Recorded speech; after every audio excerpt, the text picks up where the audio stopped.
पिघळलेला आहे। हा छत्रपतींचा महाराष्ट्र आहे।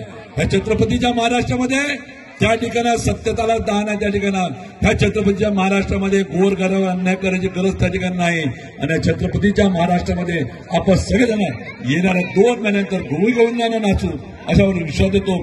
आणि योगेशजी हा सुनील केदार आपल्याला शब्द देऊन जातो, आज तुमच्या केसाला जरी धक्का लागला ना तर पुरा नागपूरचीला पेटवून टाकू, त्या ठिकाणी आपल्याला आपल्याला विश्वास देतो।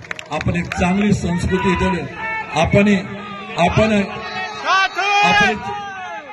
आपण एक चांगली संस्कृती जोपासली, त्याबद्दल मनापासून आभार मानतो। आणि ह्या सातगावच्या एमआयडीसीच्या परिसरामध्ये गोरगरीब लोकांनी ज्या विश्वासानं खासदार देऊन दिलेला आहे त्यांचे प्रश्न सोडवणार नक्कीच हा खासदार आपल्याला विश्वास देतो आणि आपल्या शब्दाला विराम देतो।